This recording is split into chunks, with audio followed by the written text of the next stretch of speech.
How you doing, guys? Thank you for coming back to another podcast here on Cobra TV. And today we're going to talk about a bunch of stuff. Some of it, some Firewatch news, some little bit about Planet Nomads, and a little bit of No Man's Sky talk. But we got a lot of stuff I want to talk about tonight. And with No Man's Sky, I want to start off with a little bit of No Man's Sky. There is a little bit of a rumor that there's a content update getting ready to hit. Someone just commented on my channel, how did I know that? There is a screenshot that somebody has taken from a Steam app that says something about a content update. Let me go ahead and pull it up here for a second. Okay, so I'm not sure who discovered this first, but it's a Steam app where you can take a look at some of the things that that has been updated to your game, and there's one sitting there, as you see on the screen right now, there's one sitting there that says No Man's Sky content. It's 2.54 gigabytes. At least I think it's 2.54. I don't know if it's 254 or 2.54.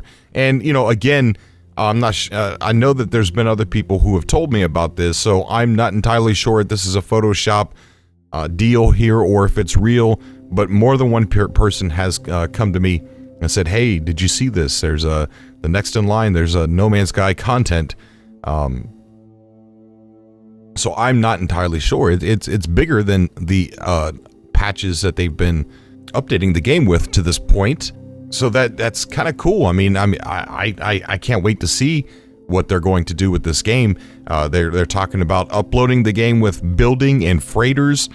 But we had a subcast tonight and we were talking about building and freighters and how would they implement that? You know, how would the building be? Would it be like Minecraft building, or would it be to where you had a blueprint for an outpost, a circular outpost, and you just had to, you know, maybe get the resources and everything, and then you could craft the prefab outpost, or if you can design it yourself. Not entirely sure how they're going to tackle that. But then, you know, when people they build their stuff, how intricate is that going to be? I mean, can you set it up to where it's a 100% survival area, to where you can actually install a galactic market inside? I don't know how they're going to do it. Can you maybe even get a landing pad? Is it going to be more than one story? Who knows? And then the freighters, I imagine that you're not going to be able to take them on planet, but park them outside, you know, right in the orbit them around the put them in orbit around the planet, and then take your starship out and go down to the planets. Don't know how they're going to do that, and I don't know if there's anything that's going to go along with that. Like, is there a reason to build? Is there a reason to own a freighter other than just it being something that we can do? So I'm really excited to learn where they're going with this, and I don't know, I can't wait. No Man's Sky content. I think it says 2.54 gigabytes or 254 gigabytes. I can't tell. It's all blurry. But anyways, that's exciting, and I can't wait to see that. The 1.09 patch, I have noticed that there are some texture changes in the formation of some of the gold, the formations of some of the copper deposits, and textures on the copper themselves, and some other little things. It's not very noticeable.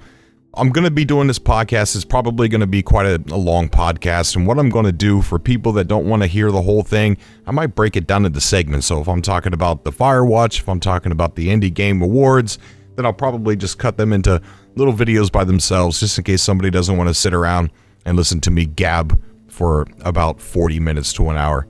But that'll, you know, be aware that, you know, there might be some uploads of things you might have already heard, just so I can make them easier for other people to listen to. But I do want to get into this Firewatch news. This is pretty interesting. Firewatch was an amazing game. Came out of nowhere. It was just this low poly, beautiful experience that I'll never forget. And not only is it a great game, and it always will be a great game, but it is now going to be a freaking movie. They're going to be making a movie out of Firewatch, and why not? It's got a great story. But there's an article that reads, Indie darling Firewatch is heading to Hollywood. Developer Campo Santo has announced with motion picture production company Good Universe. Firewatch told the story of a fire watchman alone in the park and piecing together a mystery with the remote help of his supervisor. The two characters were voiced by Mad Men's Rich Sommer and Walking Dead's Chrissy Jones. Good Universe isn't a huge name, but they've worked to bring some notable movies to the big screen. Good Universe helped bring the Seth Rogen movies Neighbors, This Is the End, and 50/50. This Is the End was a great movie. And has partnered with director Sam Raimi and his Ghost House Picture Studio for movies like Evil Dead. When we met with Good Universe, we were floored by how they recognize, cultivate, and produce incredible stories, said Camposanto founder Sean in an official statement. It's rare you meet another group that shares so many of your values and makes the process of creating things even more exciting. We can't wait to see what we make together. I can't wait to see what they make either. It'd be a great movie. So that's interesting, and no word yet on when the production's going to start. No word yet on any type of release date, but it's really, I'm a big indie game fan, and it's really amazing for me to see an indie game as good as Firewatch get so much notability, so much that it is now going to become a motion picture. And imagine all the people that are going to sit there and they're going to watch, they're going to hear about this movie Firewatch. They're not even gamers, and then they're going to find out it's based off of a game. Then they're going to check out the game. They're going to be like, wow, this looks really cool. And I think it's just a really cool window for people that are unaware of the indie game scene. So that is definitely amazing. Gonna keep my eye on that. And today I uploaded a video in Planet Nomads building my first land vehicle, and it was fun. The world looked believable. The recording for some reason was real choppy. Something's wrong with my computer. It's overheating and then shutting off. But the game runs at a great frame rate. So the video is not a good representation of the frame rate that game actually has. But we did build a land vehicle. But the thing is that to look at with what Planet Nomads is doing, Craneball Studios, and I've interviewed them several times. They are very interactive with the community that surrounds their game. And not only that, but I think that the technique in them developing their game is actually a very good technique. They're transparent. They're showing the game as it goes along. And I'm not just referring to No Man's Sky in this situation, but there's other games also. You know, when games get really hyped and then they come out and it's just a train wreck instead of a hype train continuing. There's tons of games that actually happens in, and I think that when that happens, it's because the developers are keeping tight-lipped.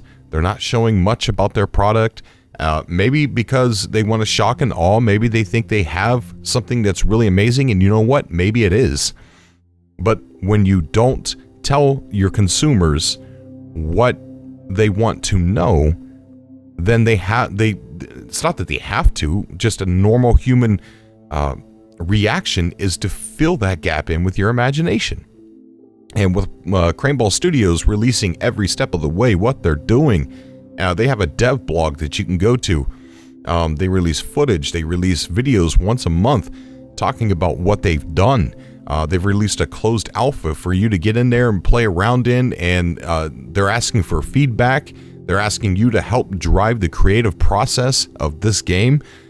So there's no surprises when this game finally gets released. Everybody knows what's on the train that, you know, everybody's riding on. And I think that's a very good way to make a game. If I was a developer and I was coming out with a video game, I would definitely say, okay, this is this and that is that. You know, that's what you're getting. And if you're still on board, then you're on board. I think people magnetate to that type of honesty and that type of openness. And when the game finally comes out, you know, it's like, well, this is what I thought it was. You know, you were on the train, you knew. They showed you every step of the way what it was. And I think that is a very good process.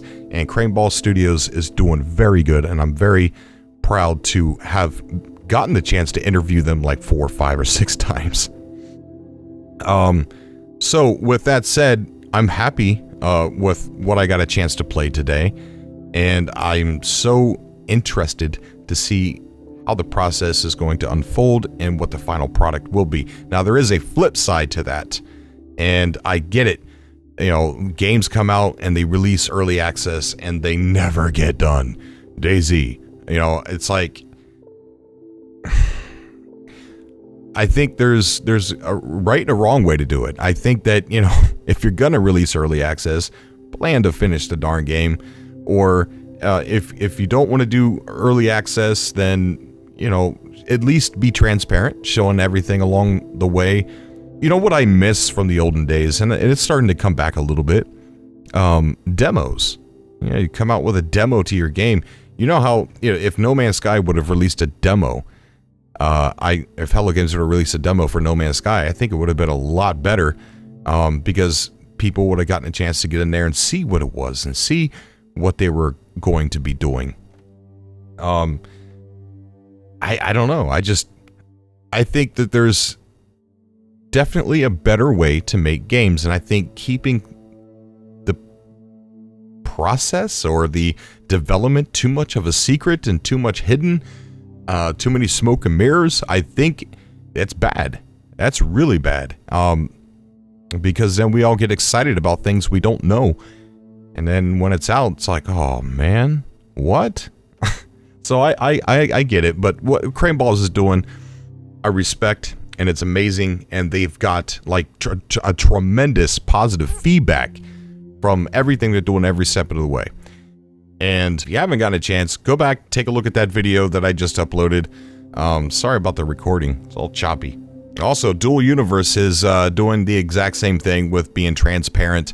I actually asked him in the interview that we had, JC from Nova Quark, I asked him, how transparent are you going to be during your development? Because they're making these extreme claims that you could do this and you could do that, you could play this role, you could play that role, you know, the same old song and dance. And I asked him, how transparent are you going to be? And he said, extremely transparent all the way, every single step of the way. He said, because if not, nobody's going to believe us and our claims, and rightfully so. So that's good to know. And what's also good to note is that Dual Universe's Kickstarter is almost a success, and they have 13 days to go, but they're asking for $560,000 for their Kickstarter, and they've already raised $417,000. That says a lot. I mean, from this point, it really does look like they're going to hit their Kickstarter. But in a few days, we are going to take a closer look at Dual Universe. We're going to pick it apart, go through all of its features, everything that they're claiming, see what Dual Universe has to offer.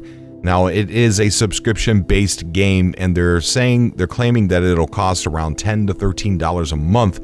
Now, if we're going on the $10 a month part, you know, I mean, if you play the game for half of a year, that's $60. You know, I don't know. I sometimes I play games for like years straight, you know, like over and over and over and over again. But you know, most of us will play a game for a few months and then move on to the next. And if you play if you play Dual Universe for 6 months, that's $60.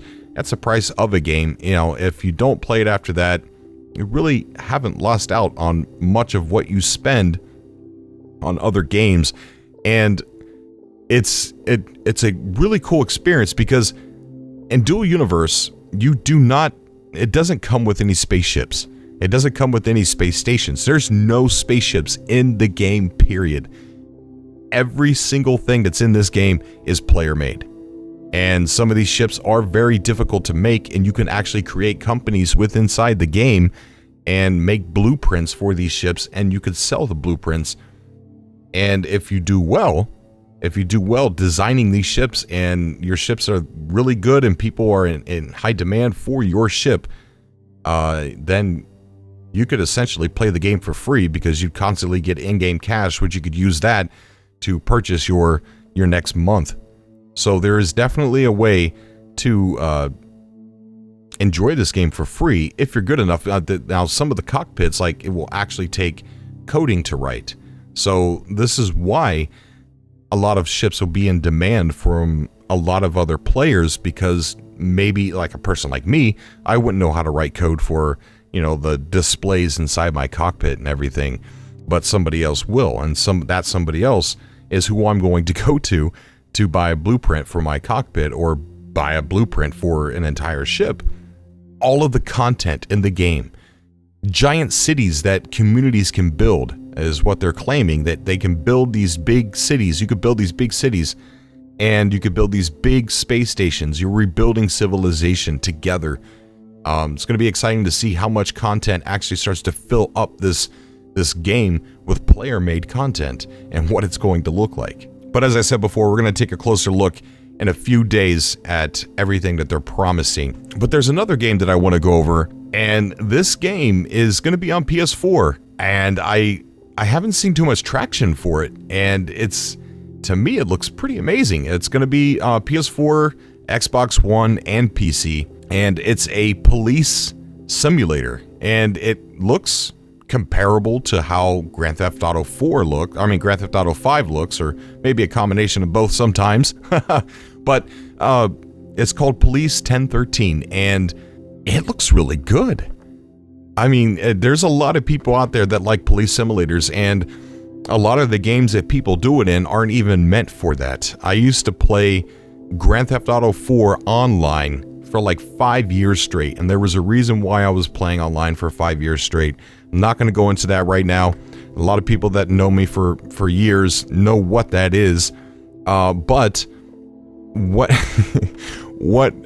one of the things I used to have fun with in Grand Theft Auto 4 online were there were people who played police officers in the game, and they were these police clans. There were tons of clans in GTA 4, helicopter clans, drifting clans that drifted on with their cars and raced people on the airport, and there were also police groups who would get the police cars and they would drive around, and if they saw you speeding through the game, they would attempt to pull you over, and if you didn't pull over, they would use deadly force on you if you didn't adhere to their commands.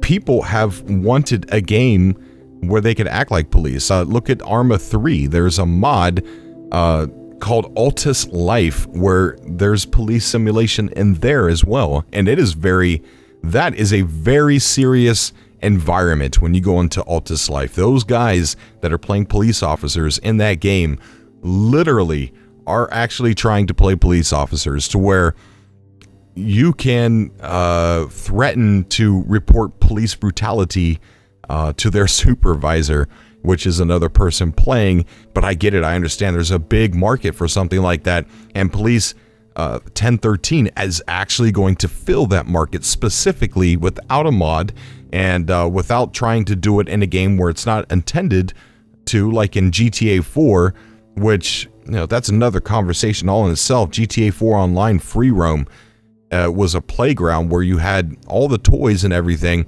and you populated it with 16 players, and we all figured out what we wanted to do, and we did it, and it was fun. It was a fun experience. Probably one of my most favorite games, online games of all time, was GTA 4. But going off topic here, but Police 1013, we're going to be definitely taking a closer look at Police 1013 very soon. But if you are interested in learning more about it right now, I will put the link in the description below, so that way you guys can go ahead and get a head start on me and check it out if you're interested. But like I said before, it's awesome to see indie games in the spotlight. It really is.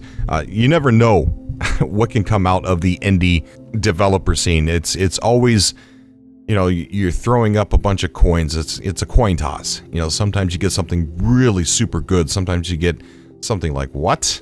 And that's awesome. That's how it should be. Don't get me wrong. I am not a strictly indie type gamer. I do love AAA games. There is a AAA game that I plan on buying as soon as I can, and that's Days Gone. And I can't wait for that. But I just feel that too much or too often AAA companies stick with what they know that works. And, indie developers, they step outside the box a little bit more, and they take a little bit more risks with things that are weird, or things that are some of the things that AAA companies are usually afraid to try. and spend money on. And it's awesome to see so many indie titles on Xbox One and PS4. But guys, it has been so awesome sitting around talking to you guys for God knows how long it's been. What games are you guys out there playing right now? Let me know in the comment section below.